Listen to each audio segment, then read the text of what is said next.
Olá, eu sou o professor Eustáquio, do IFTM Campus Uberaba. Bem, a Revolução Francesa é o tema de hoje. A grande revolução burguesa que abalou os alicerces do antigo regime. Mas, ao mesmo tempo, manteve os interesses e limitou-se a manter os interesses da classe burguesa. Essa revolução foi um modelo clássico de uma revolução liberal. Acabou com o absolutismo e manteve as transformações implantadas de acordo com os interesses da classe burguesa. A princípio, a Revolução Burguesa, a Revolução Francesa, ela conseguiu a adesão de praticamente todas as classes sociais, exceto o alto clero e a nobreza. Obviamente que tiveram seus interesses afetados, né?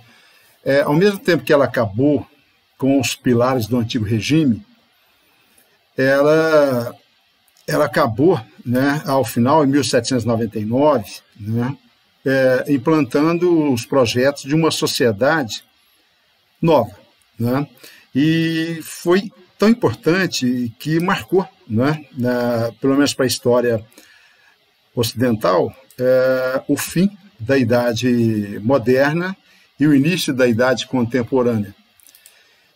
Sua ideologia iluminista, ela conseguiu, né, apaixonar corações e mentes de praticamente todas as classes sociais, né? Principalmente unindo os interesses da burguesia, o terceiro estado, juntamente com os interesses de camponeses e os setores urbanos, proletariados, no caso os sans-culottes. E, nesse sentido, começou com uma luta interna da burguesia contra os interesses da nobreza e do clero, mas, ao término dela, com a ascensão de Napoleão Bonaparte, não é? Acabou se estabelecendo a ampliação desses princípios revolucionários, né, de acordo com os interesses da burguesia, e à medida que avançavam essas guerras napoleônicas, o processo revolucionário se estendeu para outros países da Europa. E aqui na América acabou contribuindo para estimular os processos de emancipação política dos países da América Latina, né? E ao final desse processo, a burguesia passou a controlar o poder. A princípio, implantou-se uma monarquia parlamentarista e, posteriormente, acabou implantando uma república, né? E essa nova sociedade alterou as estruturas sociais, políticas e econômicas. Acabou com o antigo regime absolutista, a sociedade estamental e os privilégios do clero e da nobreza. Os princípios agora dessa nova sociedade burguesa é a meritocracia, não é? No lugar dos privilégios de sangue e de berço, não é? E essa Revolução Francesa, não é? Ela acabou consolidando os lemas liberdade, igualdade e fraternidade. E, conforme disse, ela acabou alterando as bases da sociedade ocidental e o marco da história contemporânea. Essa imagem da Marianne guiando o povo, né, a liberdade guiando o povo, de Eugène Delacroix, né, apesar de não ter sido criada no calor da Revolução Francesa, era uma obra de 1830, mas ela retrata bem, não é, esses ideais da Revolução Francesa, que se consolidaram no século XIX. Então vamos conhecer esse complexo e interessante movimento revolucionário burguês. Bem, conforme já adiantei, é uma revolução com ideologia burguesa e que contribuiu para o fim do antigo regime. Seus ideais iluministas abalaram os interesses do antigo regime e da própria sociedade estamental, não se esquecendo que a sociedade estamental ainda era resquício daquela sociedade feudal, do primeiro, segundo e terceiro estamentos, né? Clero ocupando o primeiro estamento, a nobreza o segundo estamento e terceiro o povo. Não se esqueçam que a burguesia, classe em ascensão, mesmo com poder econômico, ela ainda não tinha o poder político, né? Então, essa revolução foi para consolidar os interesses da burguesia. Nesse sentido, né, esse processo revolucionário contribuiu para a construção de uma sociedade mais democrática, né, pautada nos interesses de que todos são iguais perante a lei, né, e nos direitos humanos. E, conforme já adiantei, ela acabou impulsionando a independência dos países aqui da América Latina. Bem, é uma ideologia de caráter iluminista, liberal, né, na defesa da liberdade de expressão, na valorização do método científico, do conhecimento para o progresso e evolução da humanidade. O discurso iluminista era exatamente esse, que a sociedade só chegaria ao progresso através da valorização da ciência, do conhecimento, para acabar com as trevas da ignorância ditadas e impostas pela Igreja Católica. Assim, o discurso iluminista burguês procura reformular a sociedade valorizando a meritocracia, ou seja, a competência, a livre concorrência, e agora o novo status se dava pela riqueza e da classe social, ela é determinada, ou são determinadas, pela livre concorrência, e não pelos direitos de sangue ou de berço. Assim, essa revolução impulsionou a burguesia, né, a conquistar não só o poder econômico, mas também o poder político, e mudou o status dessa classe burguesa, ao eliminar os privilégios da nobreza e do clero, que até então eram isentos do pagamento de impostos, recebiam indenizações ou aposentadorias, pensões e isenções tributárias, e estabeleceu o quê? Agora, pelo princípio, que todos são iguais perante a lei, pelo menos no discurso. No entanto, ela implantou as transformações na sociedade, mas, ao mesmo tempo, limitou apenas aos interesses da burguesia. Os grandes excluídos dessa revolução foram as classes populares. Eu diria que a burguesia usou o restante do terceiro estado, né, a população urbana empobrecida e também os camponeses, apenas como instrumentos para chegar ao poder. Bem, quais são as fases da revolução? Ela começa moderada, implantando uma Assembleia Nacional Constituinte, e nesse contexto, né, implanta-se uma monarquia constitucional parlamentarista nos moldes do que a burguesia conservadora queria, pelo menos a alta burguesia girondina, né? Mas no avançar e no calor da evolução, o movimento se torna mais radical. E a alta burguesia, ela acaba perdendo o controle do poder com a ascensão dos jacobinos, o partido mais popular, ao defender os interesses da classe trabalhadora, os sans-culottes. E é nesse sentido que começa a terceira fase, a Convenção Republicana, né, em que teve um período também conhecido como fase do terror jacobino, né.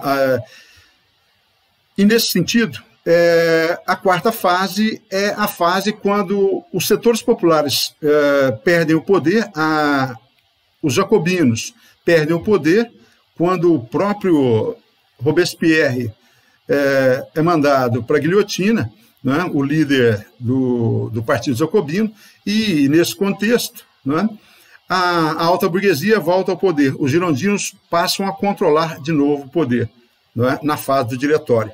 Até que em 1799, Napoleão Bonaparte dá um golpe de Estado, né, implantando o poder exatamente para consolidar os ideais burgueses e, principalmente, conter tanto o retorno do antigo regime quanto a radicalização popular, tão caro aos jacobinos e aos sans-culottes. Bem, por que ocorreu a Revolução Francesa? Quais são os antecedentes dessa revolução? Bem, o antigo regime, o modelo político e social e cultural que se estabeleceu na transição da Idade Média para a Idade Moderna era marcado por uma monarquia absolutista, em que o poder do rei era designado pela teoria do direito divino do rei governar, não é? E é nesse sentido o rei controlava tanto o poder executivo, o legislativo e o judiciário. E, nesse sentido, essa monarquia absolutista de direito divino consolidava os interesses das duas classes privilegiadas numa sociedade estamental, ainda como resquício da sociedade feudal, clero no primeiro estado, a nobreza como segundo estado e o povo, contendo aí a burguesia e os sans-culottes, a classe urbana, a classe proletária urbana e os camponeses, tanto os camponeses livres quanto os servos, ainda os servos feudais ou servis. E nesse contexto também, a França ainda era administrada por um modelo econômico mercantilista e semi-feudal, enquanto que nos setores urbanos, né, o comércio era controlado por restrições comerciais monopolistas, com taxas pesadas, pedágios e, ainda no campo, os resquícios de uma sociedade ainda semi-feudal, né? E essa economia, esse modelo econômico, prejudicava os interesses da classe burguesa, interessada e vendo o desenvolvimento da Revolução, ou melhor, da Revolução Industrial lá na Inglaterra. Assim, o que a burguesia queria?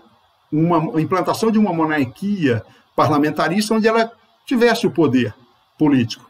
E, a partir daí, ela queria também estabelecer o quê? A igualdade de todos perante a lei, numa sociedade mais justa, em que todos fossem tratados de forma igual, sem distinção social. E, nesse sentido, a burguesia queria consolidar o seu modelo econômico, baseado no quê? No chamado capitalismo liberal, sem intervenção do Estado, sem monopólios, sem corporações de ofícios, sem feudalismo. A ideia qual é? Reduz os impostos, tira as taxações para favorecer a economia. A burguesia queria uma economia mais pujante, mais pulsante, sem intervenção do Estado, né? E aí a ideologia que vai impulsionar esse movimento vai ser o iluminismo. Então, a situação de exploração do terceiro estado, né? A grave crise econômica, que mais tarde falaremos sobre, né? Os gastos com o luxo da corte, a manutenção dos privilégios do clero e da nobreza, as pesadas taxações sobre o terceiro estado. E aí o que acontece? O avanço das ideias iluministas, através de panfletos, jornais, chegando ao restante da população. Isso termina com a Revolução burguesa, que seria a Revolução Francesa. Assim, pelo discurso da burguesia, é necessário acabar com o antigo regime. E como seria esse acabar com o antigo regime? Através de um processo revolucionário. Vamos conhecer a realidade da França antes da Revolução. Quais são os antecedentes, as causas? No século XVIII, o absolutismo já estava em crise, né? O monarca que estava no poder era o Luís XVI, da família dos Bourbons, né? E ele governava ainda sob a teoria do direito divino dos reis. Um rei fraco, incompetente e incapaz de solucionar os problemas graves que a sociedade enfrentava. A população da França era a maior da Europa Ocidental, em torno de 25 milhões, sendo que 80% dessa população morava no campo e ainda sofrendo a exploração feudal. Forte crise econômica, aliada à crise agrícola, fome, inflação, gastos com guerras, né? A França se envolveu na Guerra de 7 Anos, né?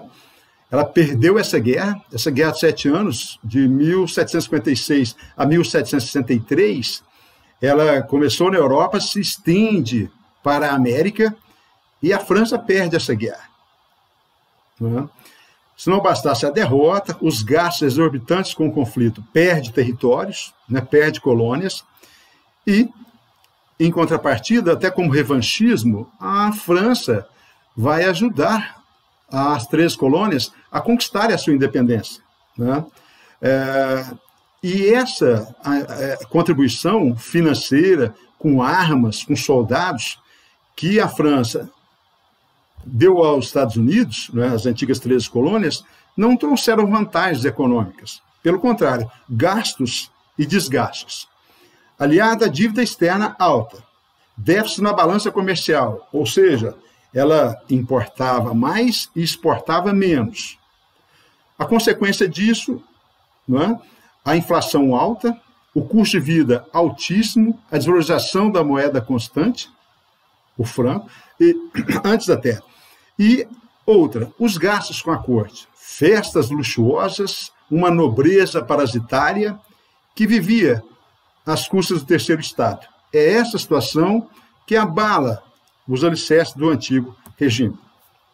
Bem, aqui, né, desculpe, antes aqui, o casal, né, o Luís XVI e a Maria Antonieta, essa herdeira da dinastia Habsburgo, que governava, né, era a família mais importante da Europa. A família da Maria Antonieta governava a Áustria, o Império Austríaco, né?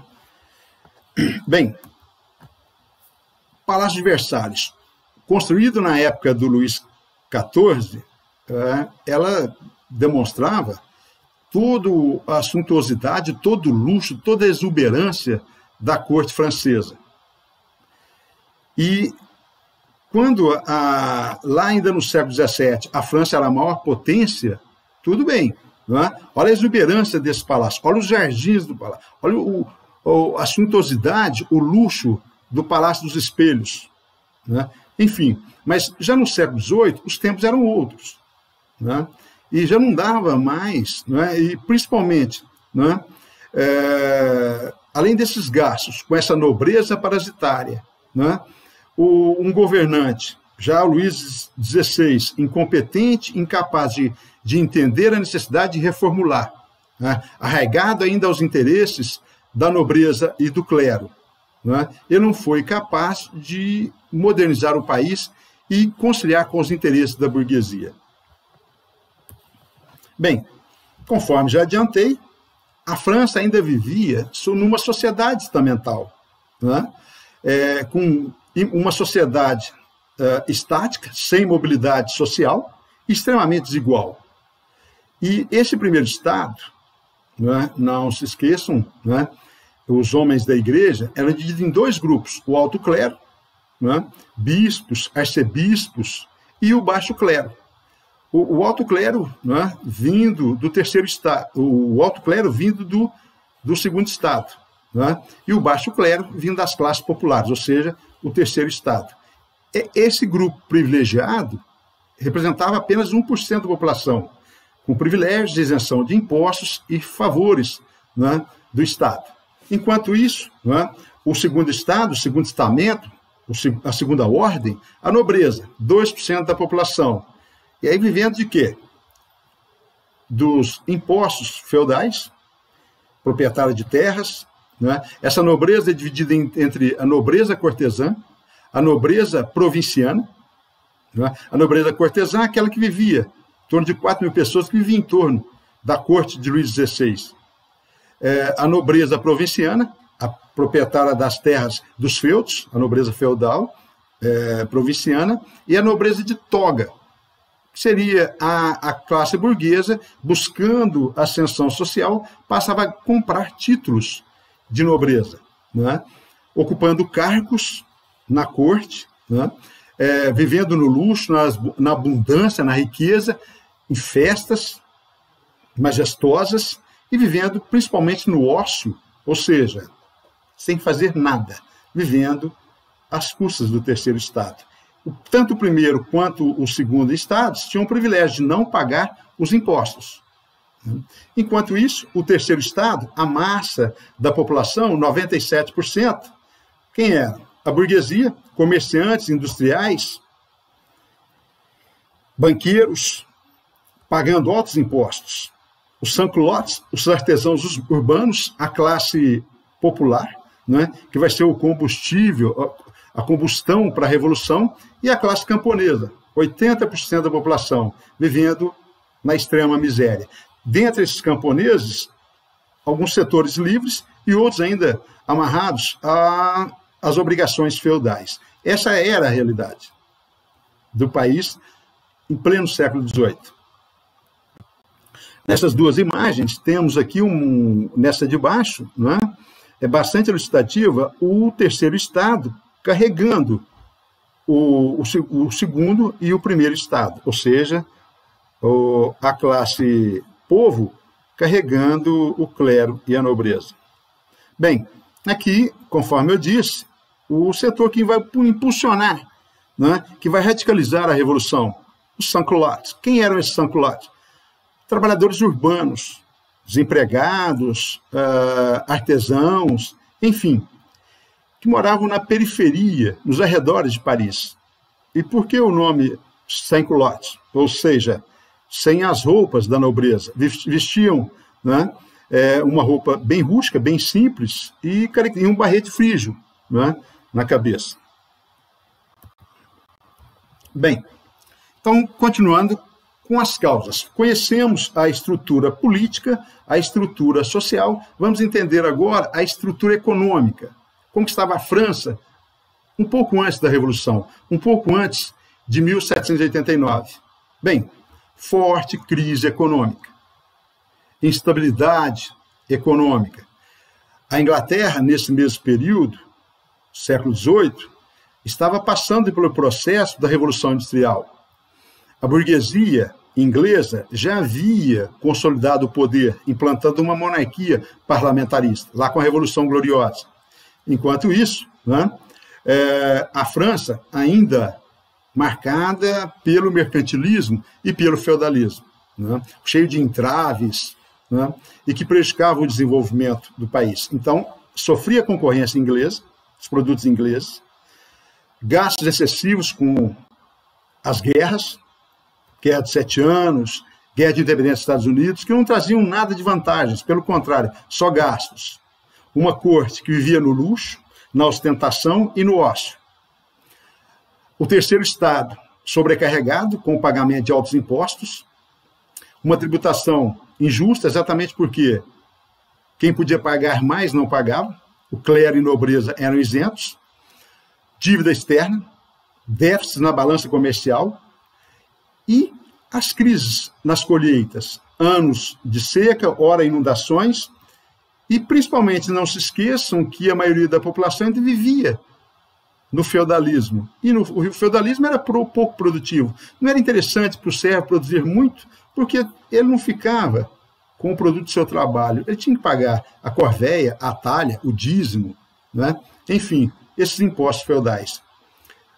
Enquanto isso, a população passando fome, com o alto custo de vida gerado pela inflação e desvalorização da moeda, a corte, cercada no Palácio de Versalhes, vivia no luxo, na ostentação, e não conseguia ou não queria entender as dificuldades, né, e as limitações do terceiro estado. Assim, diante dessa forte crise econômica, o rei Luís XVI, aconselhado pelos seus ministros da área econômica, né, Necker e outros, falou o seguinte: olha, a situação está insustentável. E apresentamos, então, algumas soluções. O rei, então, quais seriam essas soluções? Olha, temos que ajustar as contas, devemos reduzir os gastos, devemos aumentar o potencial econômico, devemos tirar os entraves para o desenvolvimento do comércio, da indústria e do setor financeiro. E aí, qual foi a proposta? Redução dos gastos e também aumentar os impostos, fazendo uma tributação mais justa para que tanto o primeiro quanto o segundo estado pagassem os impostos.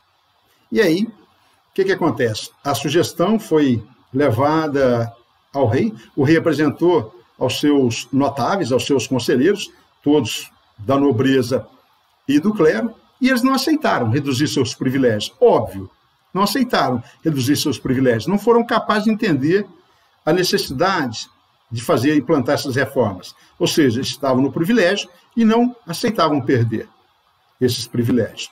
E aí, qual foi a sugestão diante dessa revolta desses notáveis e não aceitar reduzir seus privilégios? Sugeriram exatamente cobrar mais impostos do terceiro estado, ou seja, quem já estava sobrecarregado. Assim, diante desse impasse, o Luís XVI convoca a Assembleia dos Estados Gerais. O que seria essa Assembleia dos Estados Gerais? Seria uma reunião de membros dos 3 estados, deputados, representando clero, nobreza e terceiro estado. Muito bem. Assim, não se esqueça que ela não tem, essa Assembleia dos Estados Gerais, que havia mais de 200 anos, que não era convocada pelo rei. Só para vocês entenderem a gravidade da situação, o caos econômico que a França vivia.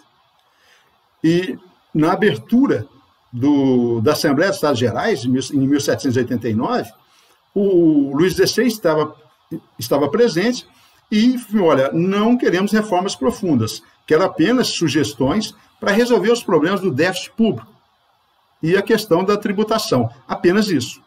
Né? Bem, e qual era o modelo de voto? O voto não era por número de deputados, causou uma expectativa positiva, né? A população mobilizada, né? Ou pelo menos quem votava, né? Porque o voto era censitário, quem votava para escolher os seus deputados representantes dos estados, né? Causou uma expectativa positiva, né? E que algo iria ser feito.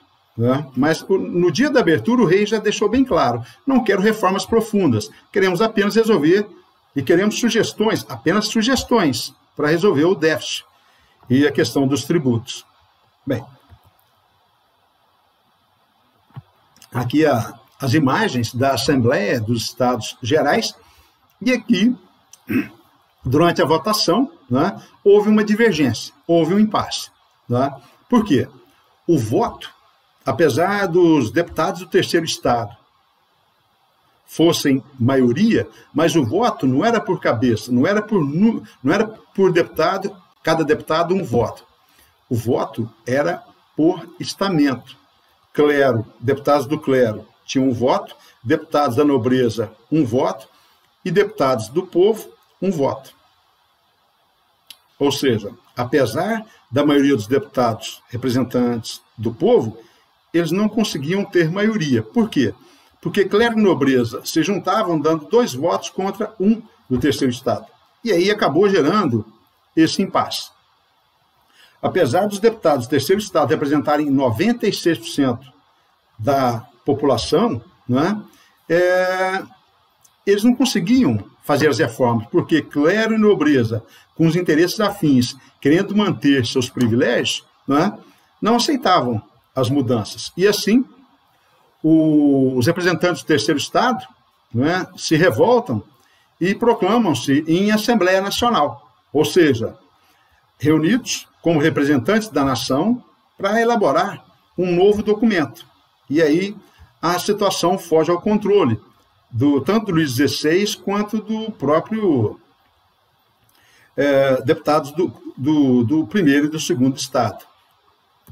Bem, a fase da Assembleia Nacional, 1789 a 1792. Eles estão reunidos em assembleia, representando os interesses da nação, né? E o que eles vão? Diante do impasse, diante do embate, o que esses deputados do terceiro estado, em sua maioria burgueses, conclamam? Fazem um juramento, passam a se reunir em separado e fazem um juramento na sala do jogo da pela, né? Um esporte muito popular na época. E nesse juramento determinam que iriam elaborar uma nova Constituição para a França. Qual que é o objetivo dessa Assembleia Nacional? Implantar uma monarquia parlamentarista e acabar com o antigo regime. Ou seja, eles queriam implantar um modelo semelhante ao inglês. uma monarquia parlamentarista, com primeiro-ministro, onde o poder do rei seria limitado pelo parlamento, que escolheria o chefe do executivo, o primeiro-ministro. E assim, no calor do processo, né, a burguesia cria um grupo paramilitar, uma milícia chamada de Guarda Nacional, para resistir e combater o exército do rei. Né? Bem, e assim a coisa foge ao controle. Né? O povo, percebendo a gravidade da situação e diante da repressão, o povo vai às ruas, né? As camadas populares, apoiando a burguesia, invadem a Bastilha, que era uma prisão política, onde o rei colocava seus inimigos políticos, era onde colocava os seus presos políticos. E aí a queda da Bastilha marca o início da Revolução Francesa. Né? E assim, essas jornadas populares começam, e com isso, o fim, ou a queda da Bastilha, né, essa prisão que era símbolo do antigo regime, marca o quê? Na prática, o fim do absolutismo, o fim do antigo regime. Né? E essas jornadas revolucionárias, a partir de julho de 1789, vão avançar também para o campo. Né? E assim, em agosto de 1789, as classes camponesas, os servos, né, se rebelam também contra os senhores feudais, contra a nobreza feudal. Diante da exploração, diante do excesso de impostos, talha, corvéia, dízimo, eles se revoltam. E assim, essa classe popular, servos e camponeses livres, passam a invadir, incendiar, saquear e assassinar os proprietários feudais. E isso causa um grande pânico. Né? Diante dessa situação, a crise na produção agrícola, né? Destritura-se a produção agrícola diante desse grande medo. Né? Outra coisa importante, né, é a expansão desse banditismo social. O que seria esse banditismo social? A população mais pobre, sem condições de sobrevivência, passa a saquear as propriedades, né, os celeiros, e principalmente a saquear esses feudos. E assim, a nobreza, assustada com a situação, foge do país. Essa imagem é bem clara. No desespero, um castelo em chamas, né? A nobreza foge. Né? E exatamente qual que é o objetivo dessa grande revolta camponesa? O que eles querem? O fim dos privilégios e dos impostos feudais. O que eles querem? O direito à propriedade da terra. Querem uma reforma agrária, querem o fim desse excesso de tributos, de impostos, o fim dos privilégios, o fim da sociedade estamental. Então, vejam, uma revolta que começa com a crise econômica, que começa lá com o rei convocando estados gerais para solucionar a crise que os notáveis, que o clero e a nobreza não quiseram aceitar e entender a gravidade da situação, e diante disso a coisa foge ao controle, né, do rei.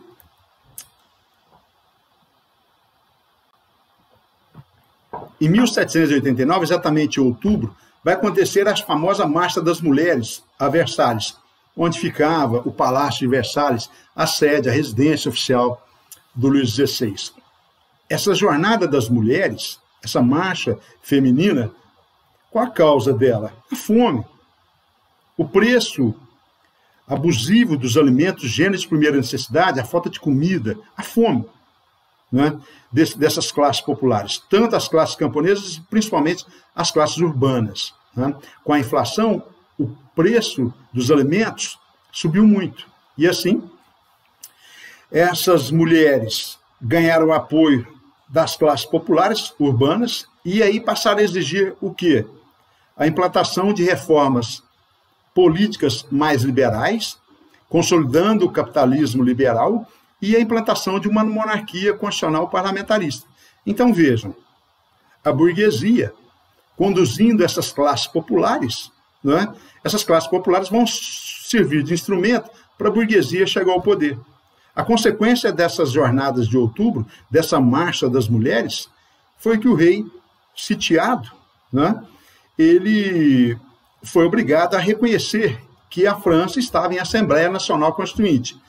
Assembleia, numa reunião, representando os interesses da nação, os deputados da nação, para elaborar uma nova Constituição. Não se esqueçam que o objetivo era a implantação de uma monarquia constitucional parlamentarista, nos moldes lá da Inglaterra, né? Com a consolidação do poder de um primeiro-ministro, né? O rei teria seus poderes limitados. A ideia, não se esqueçam, qual seria a divisão dos poderes, como desejava o teórico, o Montesquieu, a divisão dos 3 poderes de Estado, né?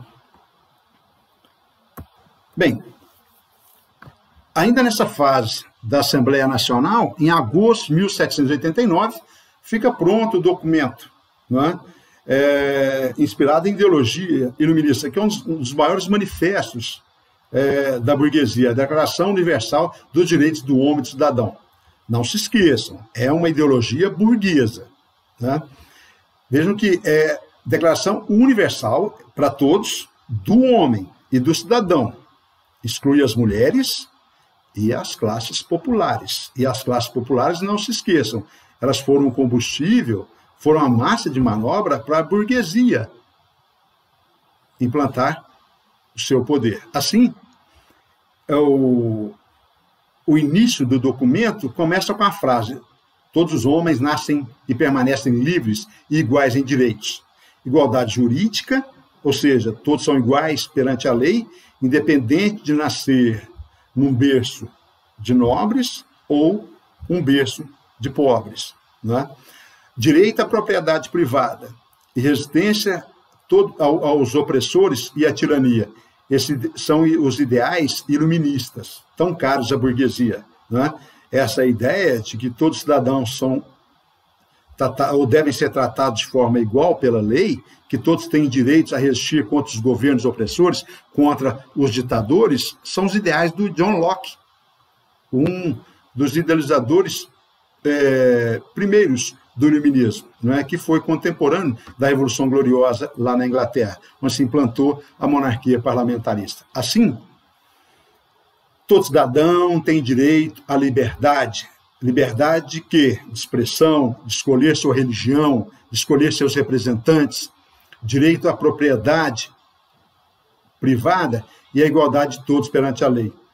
Entretanto, o documento universal dos direitos do homem e cidadão excluía, conforme disse, as mulheres e as classes populares. A desigualdade econômica no lugar da sociedade estamental. Ou seja, o mérito, a riqueza, a possibilidade de ascensão social pelo mérito, pela meritocracia, no lugar da sociedade berço, da sociedade que beneficiava os nobres e o clero. Bem, nessa fase da Assembleia Nacional, em julho de 1790, nesse contexto da elaboração do documento, estabeleceu a Constituição Civil do Clero. Acabaram com os privilégios da Igreja, do clero, estabeleceu na França um Estado laico, né, tão caro ao Voltaire, um dos maiores intelectuais franceses, iluministas, e a ideia do Estado laico seria o quê? Um Estado sem religião oficial, em que o cidadão tivesse o livre arbítrio para escolher a sua religião. Então, se estabeleceu aqui que o clero seria subordinado ao Estado e a Igreja seria separada do poder político. Os religiosos tornam-se apenas o quê? Funcionários públicos. E os bens da Igreja, as propriedades feudais da Igreja, seriam confiscados pelo Estado, né? E aí é um racha, há uma cisão. Lembra-se quando eu disse que o clero é dividido em alto e baixo clero? O baixo clero, vindo das classes mais populares, aceitaram e reconheceram e juraram respeitar a Constituição Civil do Clero, em que os privilégios da Igreja foram abolidos, né?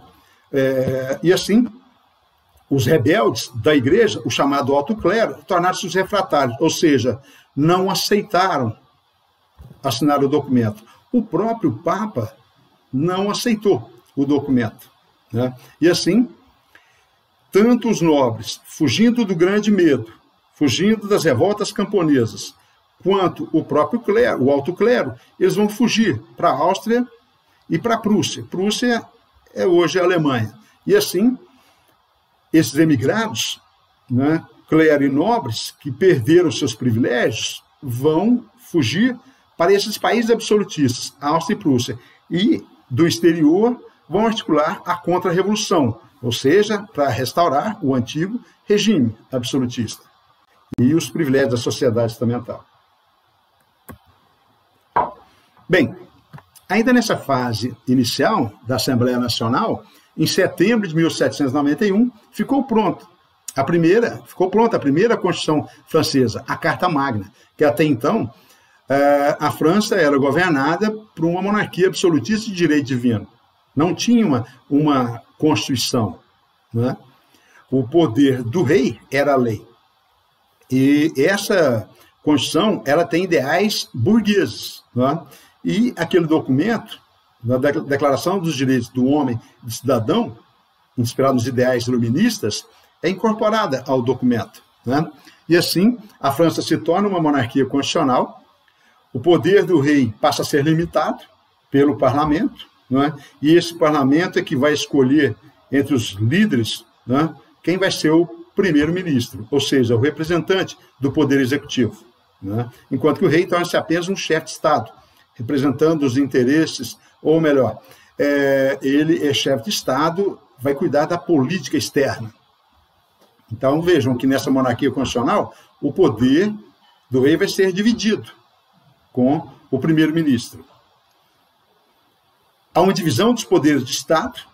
Antes, no antigo regime, o poder absolutista, executivo, legislativo e judiciário eram juntos, governados pelo rei. Agora, esses poderes são divididos.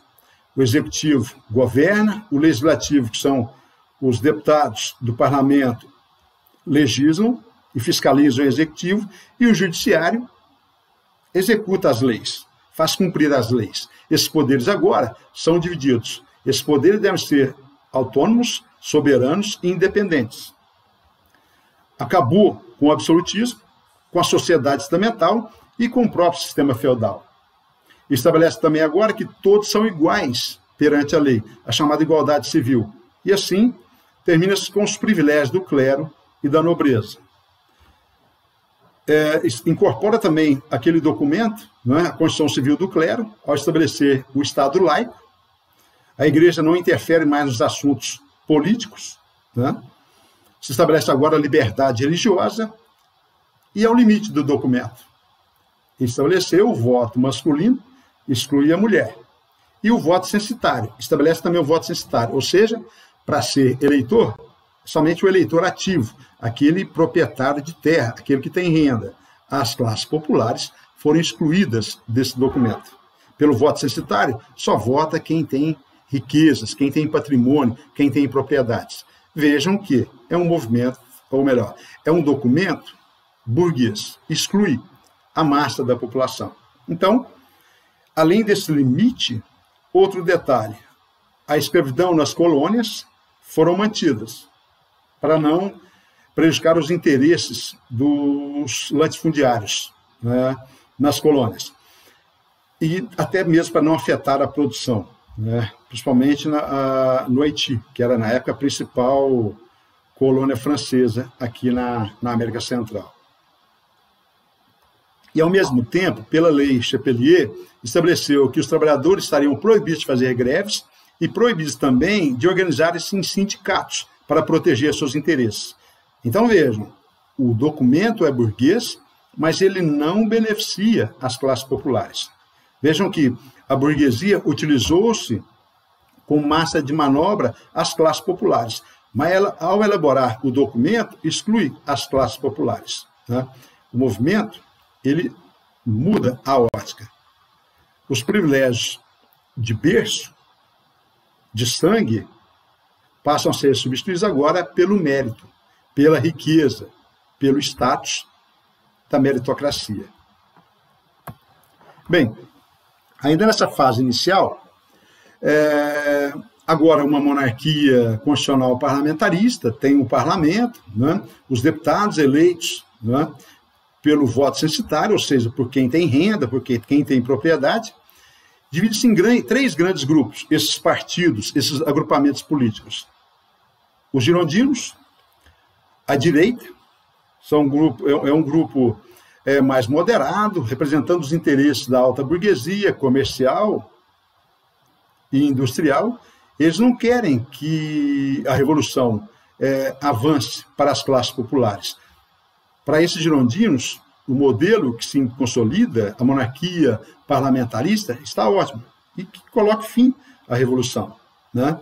Por que esse grupo é chamado de direita? Porque eles sentavam-se à direita do parlamento, né? Qual que é a proposta deles? Eles são liberais, não querem intervenção do Estado na economia, querem liberdade de comércio, querem redução dos impostos, né? Defendem a propriedade privada e querem a consolidação de seu poder, ou seja, o poder burguês.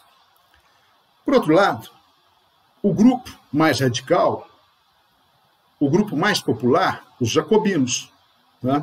Esse grupo dos jacobinos representava os interesses da pequena e da média burguesia e dos sans-culottes. Lembra desses sans-culottes? O grupo mais popular, aqueles trabalhadores urbanos, desempregados, feirantes, né, que habitavam a periferia de Paris. Esses jacobinos, eles sentavam-se à esquerda, no alto, por isso chamado de montanheses, ou o grupo da montanha, dentro do parlamento. Eles queriam mudanças mais radicais, exatamente insatisfeitos com aquela Constituição liberal burguesa, né? E aí querem mais igualdade social, querem direitos iguais, querem o voto universal, independente de ter renda ou não, né? E o outro grupo, a chamada burguesia financeira, o grupo que sentava-se abaixo, por isso chamado de planície, pântano ou freelance. Esse grupo é grupo de centro, aí de acordo com suas conveniências políticas, sem ideologia definida. Ora apoiava os interesses da direita, ora da esquerda, né? Sem posição definida. Essa ideia de direita, esquerda, centro, até hoje, criada no calor da Revolução Francesa, nessa fase da Assembleia Nacional, ela influencia até hoje a formação dos partidos políticos, né? E aqui trouxe para vocês o que é ser de direita e de esquerda, né? No Brasil, essa situação ela é bastante complexa, né? Porque aqui é comum você ver classes populares votando com a direita, defendendo os interesses da classe empresarial, né? Então, vejamos aqui quem é quem. Ser de direita, eles são conservadores, defendem os valores da família tradicional, querem manter esses valores, né, da tradicional família, são conservadores, né, ou seja, não querem mudanças radicais, né? Defendem a liberdade econômica, o livre mercado, a livre concorrência, querem redução do tamanho do Estado na economia, querem reduzir os impostos sobre as empresas, ou seja, a direita está identificada com os interesses da classe empresarial, ou seja, são os capitalistas. A esquerda, geralmente são representados pelas classes com interesses mais progressistas, querem mudanças maiores, como distribuição de renda, uma economia mais justa, mais solidária, né? Essa esquerda quer mudanças mais transformadoras na lei, como reformas que atendam aos interesses dos trabalhadores, no sentido de que querem ampliar as conquistas sociais, como leis trabalhistas, aposentadoria. Essa esquerda mais progressista, eles são favoráveis a temas como a legalização do aborto, o casamento homoafetivo, né? A legalização das drogas, defendem também o meio ambiente, a ecologia, são contra desmatamento, enfim. E, geralmente, esses grupos de esquerda são identificados com aqueles que defendem os interesses mais à esquerda, no sentido de que são os marxistas, os anarquistas, os social-democratas, na defesa dos interesses dos trabalhadores. Foi claro? Muito bem. Avançando. Voltando, então, à Revolução. Muito bem. Ainda nessa fase da monarquia constitucional, de 1791 a 1792, conforme eu disse anteriormente, a nobreza e o clero, diante da perda de seus privilégios, assustado com a radicalização, tanto das revoltas urbanas quanto das revoltas rurais, abandonam a França e passam a buscar apoio da Prússia e da Áustria, países absolutistas, que não querem o avanço da Revolução Burguesa, né? Na concepção de Áustria e Prússia, eles querem o quê? Conter o avanço da Revolução, para que a Revolução não atinja as suas fronteiras e acabe com o antigo regime em seus territórios. Assim, esses emigrados fogem do país e começam a organizar um exército para combater a Revolução Francesa. São chamados contra-revolucionários, esses emigrados. E assim, em junho de 1791, assustado com a situação, com a perda de poderes, apesar de ter jurado respeitar a Constituição, a primeira Constituição, o rei Luís XVI foge, ou pelo menos tenta fugir, e na fronteira, já na divisa, em Varennes, ele é reconhecido e preso. Preso, reconduzido a Paris, e aí a situação torna-se tensa. Por quê? A França é invadida pelos exércitos dos países absolutistas, da Áustria e da Prússia. Não se esqueçam que a Áustria é a terra da esposa do Luís XVI, a Maria Antonieta, da dinastia Habsburgo. Tá? E assim, essa invasão dos exércitos da Áustria e da Prússia é para defender os interesses do Luís XVI, parar com a Revolução Francesa e restaurar o antigo regime absolutista. Ou seja, a nobreza queria reviver o seu passado de glória e seus privilégios. Em 1792, há uma comuna insurrecional, há uma revolta, não é? E aí o que vai acontecer? Esse exército popular, né, aliando os interesses das classes populares com esse exército burguês, conduzido pelo Partido Jacobino, lembra do Partido Jacobino?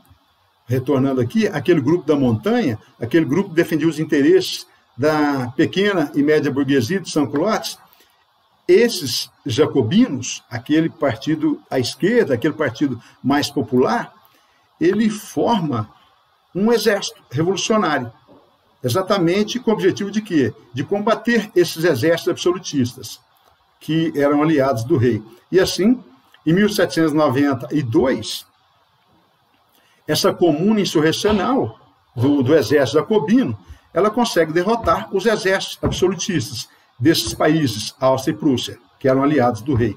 Assim, o rei fragilizado, né, é deposto, acusado de trair a Revolução, e assim, em 1792, proclama-se a República. Né? É o fim da monarquia constitucional. Já não tem mais rei governando a França. Bem, nessa fase da Convenção, nessa nova fase, de 1792 a 95, agora a França vai ser governada por uma república. E aí é aqui uma disputa pelo poder. Entre 1792 e 93, dentro do parlamento, né, uma disputa entre a direita, os girondinos representando a burguesia, e os jacobinos, representando os interesses das classes mais populares. E assim, em janeiro de 1793, acusado de alta traição contra a Revolução Francesa, Luís XVI e Maria Antonieta são executados em praça pública na guilhotina. Né? E isso causa um temor nos reis absolutistas de Áustria, Prússia, Espanha, Holanda, países que eram ainda absolutistas. E assim, forma-se a primeira coligação, ou seja, esses exércitos desses países absolutistas, mais a Inglaterra, que não era absolutista, mas não queria o desenvolvimento da França para não ter a concorrência, eles invadem a França.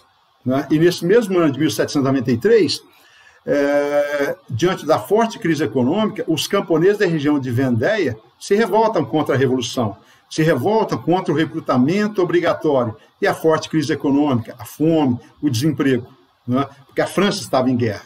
E assim, diante desse avançar da Revolução, já nessa fase republicana, os girondinos, incapazes de controlar o poder, de resolver a crise, são afastados. Crise econômica, guerra interna, por causa dessa revolta de Vendéia dos camponeses, querendo restaurar o absolutismo, né? Saudosistas do absolutismo, e aliado a essa invasão externa de Áustria, Prússia, Espanha, Holanda e Inglaterra, esses girondinos vão perder o poder. O novo governante passa a ser o Robespierre, Maximilien Robespierre, líder dos jacobinos. Nessa fase, 1793 a 1794, a França vai ser governada pelos jacobinos. Não se esqueçam, os jacobinos eles são à esquerda, eles defendem os interesses das classes populares. E assim, os jacobinos, no poder, eles vão radicalizar o processo revolucionário. O que seria essa radicalização do processo revolucionário? Eles vão elaborar uma nova Constituição, né, 2 anos depois, 1793, e estabelece agora o voto universal masculino, ou seja, não precisa ter propriedade, não precisa ter renda. Todo cidadão, independente de ser rico ou pobre, ele escolhe seu governante, ele tem o direito ao voto. E outro avanço também, o fim da escravidão nas colônias. Ou seja, a Revolução Francesa se radicaliza. A alta burguesia perde o controle do poder para as classes populares. Assim, a França em perigo, a França sob guerra interna e externa, eles criam, então, um comitê de salvação. O Partido Jacobino cria esse comitê de salvação, estabelece o controle da administração, segurança interna e a defesa externa. E aí cria-se os tribunais revolucionários, extremamente radicais, julgando e executando todos os inimigos da Revolução. E, nesse sentido, esses tribunais revolucionários não se respeitam os interesses na defesa legal do direito. Há execuções sumárias, começa a chamada fase do terror.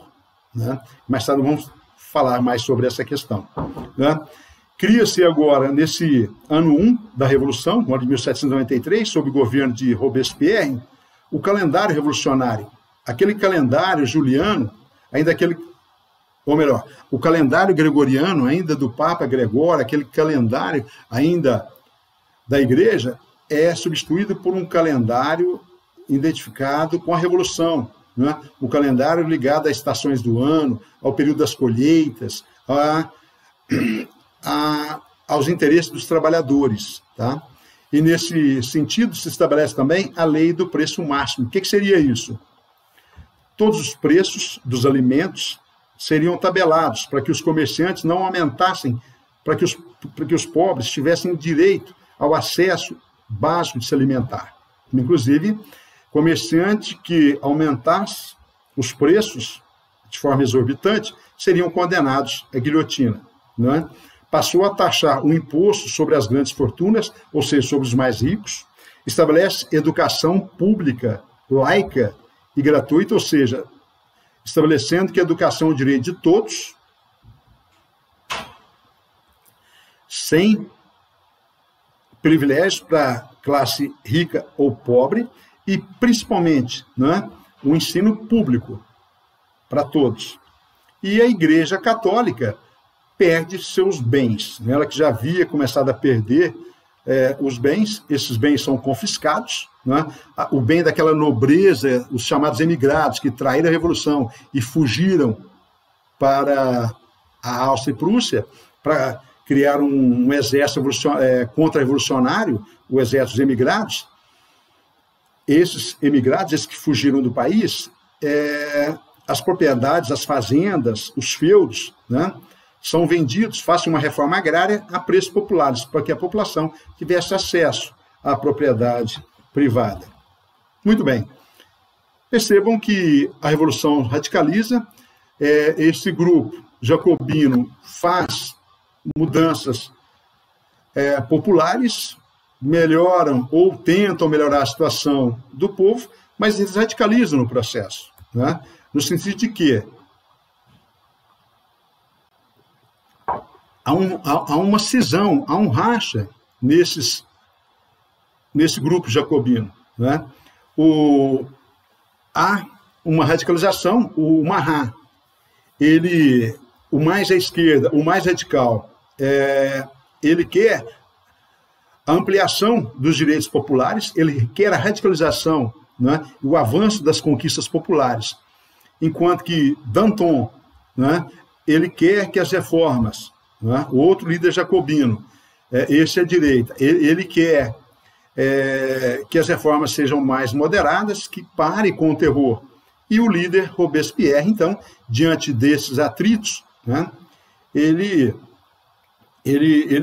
passa a disputar o poder com esses três líderes, né? Marat é executado, né, em sua casa, o Danton é executado na guilhotina, a mão de Robespierre, ou seja, a Revolução passa a perseguir seus próprios líderes, né? E aí o terror toma conta do país. O Robespierre fica isolado em seu poder e radicaliza. 40 mil pessoas são executadas em praça pública.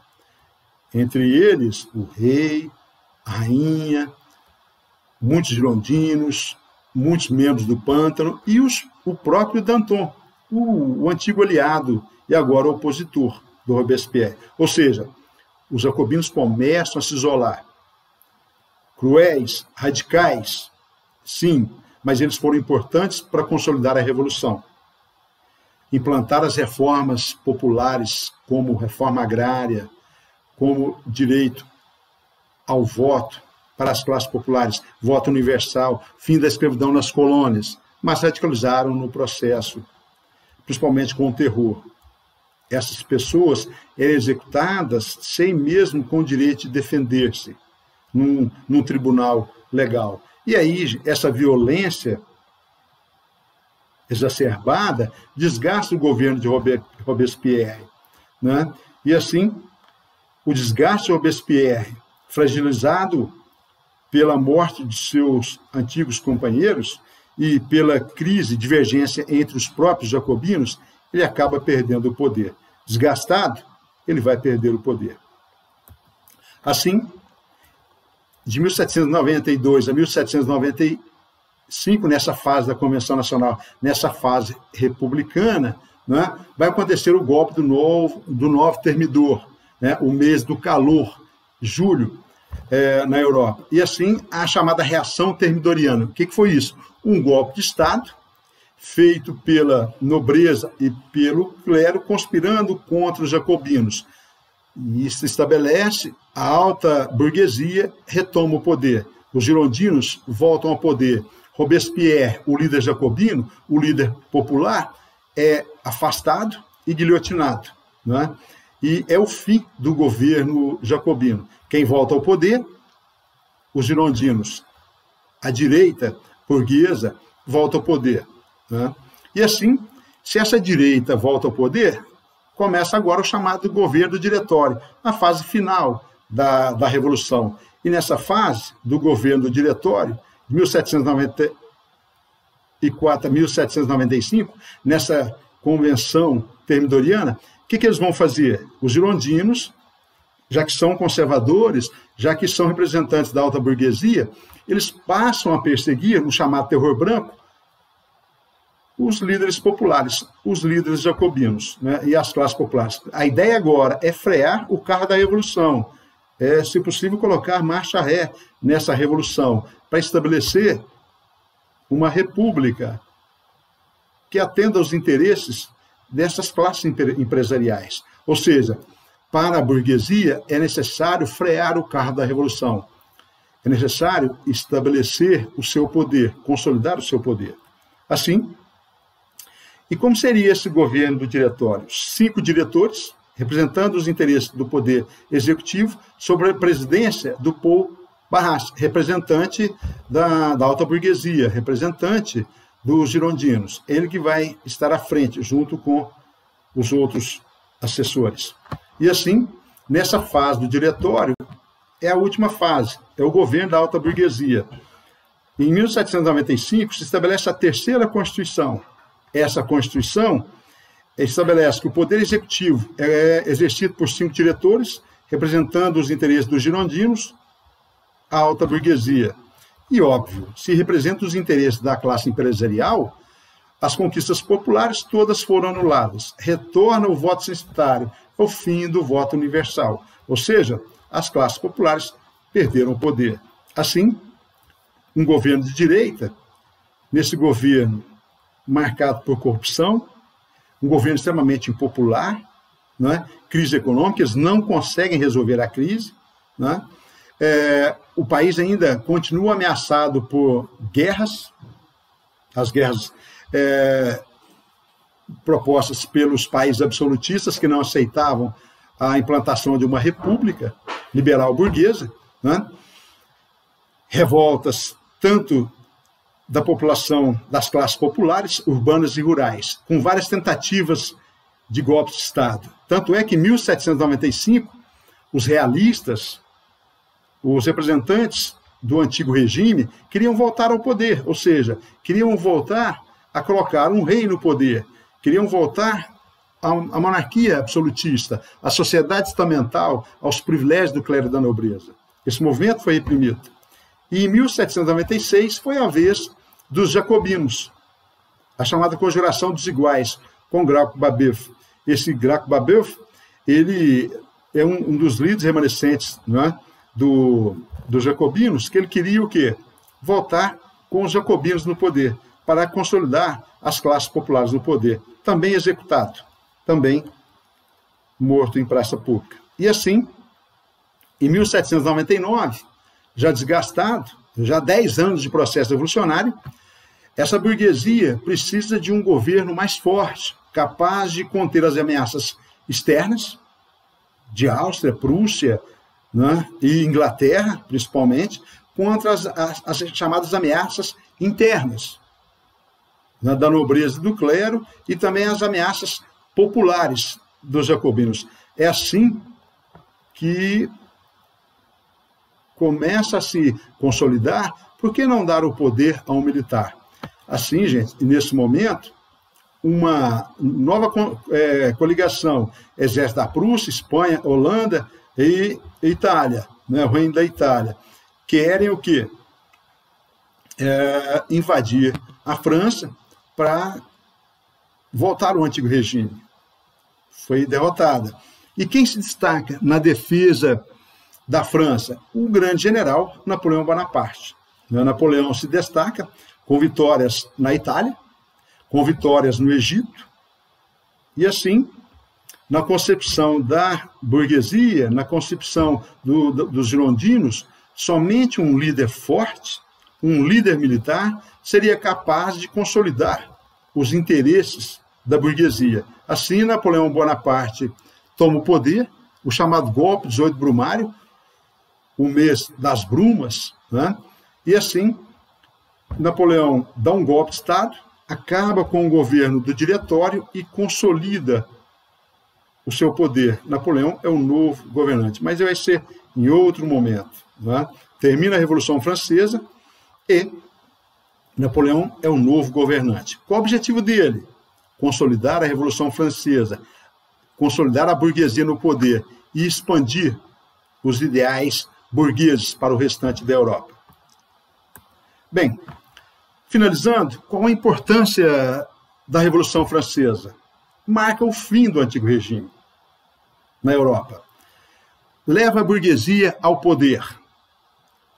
Estabelece a consolidação do capitalismo liberal, a ideia do Estado não interventor, a ideia de liberdade econômica, a ideia da livre concorrência, a redução dos impostos para benefício das classes burguesas.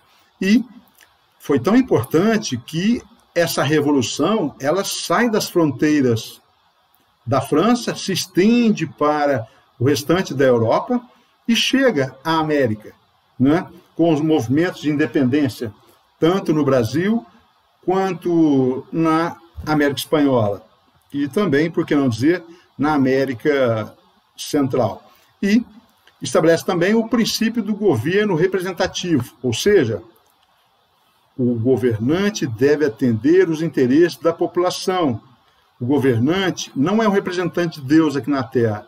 O governante, seja ele um monarca, seja ele um presidente ou um primeiro-ministro, ele representa os interesses do povo.